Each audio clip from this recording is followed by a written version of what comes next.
Sky Guardian, you would give a good smack. Hey. What would Pramukh Swami Maharaj say to that? We will read from another section of In Love at Ease, and then we'll open the floor to questions and answers. But this book has been gifted to me by Sky Guardian, the proceeds of which go to tribal education in India, which is, I think, a very lovely and charitable thing to do. It's a book about Pramukh Swami Maharaj and everyday spirituality with him. Right now, the author, Yogi Trivedi, is recounting 3 stories that we are opening the book with to get us in touch with the kind of encounters millions of people had with such a great guru. We had read the first one, which was called I Am Sorry. This one is called We Have a Birthday to Celebrate. No? So I hope you all listen with me as we read this wonderful short story.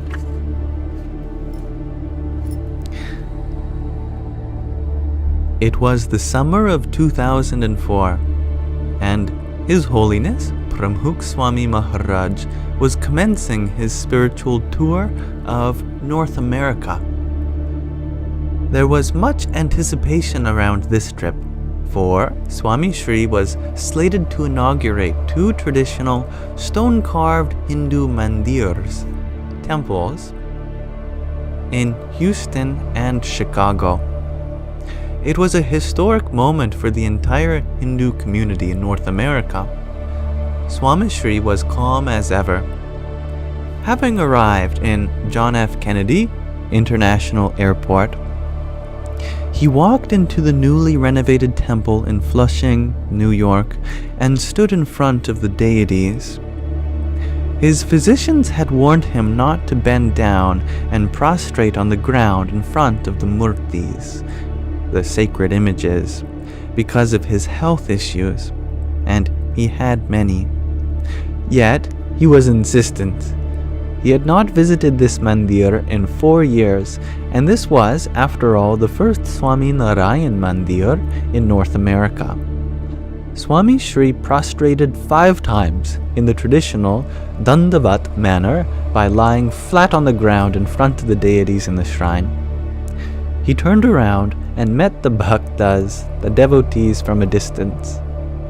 As he was headed back to his room to shower, eat, and rest, he walked past the audiovisual room. The room had a slightly elevated entrance on the side of the walkway. A few volunteers had gathered there and hoped to catch a glimpse of their guru. Swami Shri walked up to the doorway and stopped in front of me. I looked at him with folded hands and slight trepidation. Why had he stopped? And why was he staring at me in silence? One of the attendant sadhus broke the silence. Swami Shri, this is Yogi, that boy, the one who made you apologize, as we heard in the previous story. Everyone laughed, except for me and Swami Shri. Swami Shri rubbed his hands on his stomach in a circular motion and gestured with a questioning hand. No one understood our wordless conversation, but I knew exactly what he was inquiring about. Exactly 1 year ago, I had traveled to India during my senior year of college with other youths from the United Kingdom and North America. We were to learn and serve alongside Swami Shri in the rural villages of Gujarat. Swami Shri had warned all of us to be cautious of where we ate and what we drank. Tap water and certain foods were sure to make visitors ill during the monsoon. Once again, I failed to listen. I dined out with a few friends at the roadside Italian restaurant in Ahmedabad and fell ill. The physicians initially thought it was malaria and treated me with 3 large chloroquine injections. It was not fun at all, and certainly not what I had envisioned for myself during this trip. I started to show some improvement, but experienced a relapse on the day of my birthday. I was standing by the doorway to Swami Shri's room in Ahmedabad on that morning. He walked by me and asked me how I was feeling. I smiled faintly and said all was well. He again asked with a smirk, as if he had expected a different answer. He walked into the room and prepared for his meetings. Several minutes later, I received a call from the doctor with the pathology results. Turned out I had jaundice, not malaria. I was frightened. That was not the news I wanted to receive on my birthday while traveling with Swami Shri. Later that evening, I was slouching by the door. I had lost the strength in both my mind and heart to fight the illness. I even wondered if I should go back home. Swami Shri walked past me. "Happy birthday, Yogi. How are you feeling?" I whined. "Jiv jai evu lage che." I feel like my soul is going to leave my body. Swami Shri stopped and turned around swiftly. He put his hand on my heart and teased, "And do you think I will let that happen? How dare your soul leave? It is my responsibility to care for you. You must stay strong. Have faith. It will pass. Illness is a part of life. Embrace it. Life goes on if you let it. Don't let the people around us scare you. I will have you transferred to the clinic for the sadhus downstairs. You will be fine. Where are all your medical reports? Give them to the sadhu who looks after my health and medical records.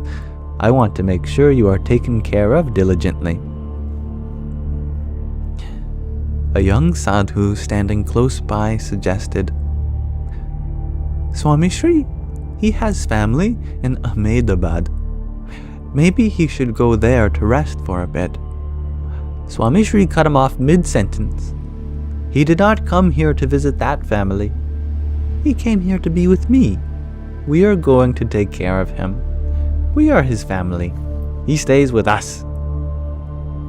The room went quiet, but my face lit up. Swami Shri turned around to look at me after taking a few steps. "And Yogi, happy birthday. We will celebrate together in a few weeks." For the next 6 weeks, Swami Shri's attendants took care of my every need, from the lemon water I sipped to the mung dal and dates I ate. Even my allopathic, Ayurvedic, and homeopathic medicines were managed by Swami Shri's personal attendant.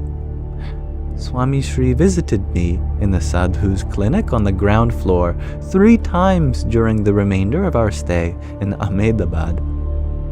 He sent the Murti, the divine form of Hare Krishna Maharaj, Bhagwan Swami Narayan, with which he traveled to bless me every morning after his daily prayer ritual. I had never been cared for in this way before, or after that experience. It was the type of selfless love and deep concern one could not buy, be born into, or find easily in a lifetime. It is very wholesome, small, isn't it? At the end of 6 weeks, the doctor said I could finally start eating fatty foods and sweets. It had seemed like a lifetime. We arrived that morning in Bharuch in southern Gujarat. Swami Shri was about to sit down for his lunch when his personal attendants reminded him that the 6-week period of my dietary restrictions had come to an end. Swami Shri was thrilled. He looked at the items in front of me and ordered the sadhu to bring a large packet of jalebi and sata for me. Swami Shri, there's a footnote. Jalebi is a fried sweet made with fermented wheat dough, soaked in molasses with saffron and cardamom. Sata is a sweet made with grains that is soaked in ghee, clarified butter, and coated with sugar. Swami Shri added 2 more sweets from his own wooden bowl to those and handed me the massive folded envelope. I could barely hold on. Several bhaktas, devotees seated in front of Swami Shri, sprung up to help me. Swami Shri smiled and said, "Everyone is going to want to help you. They want a piece of that prasadi," the sanctified food offering. "Do me a favor. Sit next to me and get started on your meal. I want to make sure that you get to eat all of it. After all, we have to make up for your spoiled birthday celebration." Tears instantly welled up in my eyes. Swami Shri had taken care of my spirit and medical treatment, and now my birthday celebrations. It all came full circle, approximately 13,000 kilometers away, a year later, in Flushing, New York. He put his hand on my stomach and asked, "Can you eat now? We should celebrate again." In America, your birthday is in a few days, no? I was speechless, not just because of what he said or did, but that he had remembered. How he must have genuinely cared to have remembered my illness, its symptoms, and my birthday.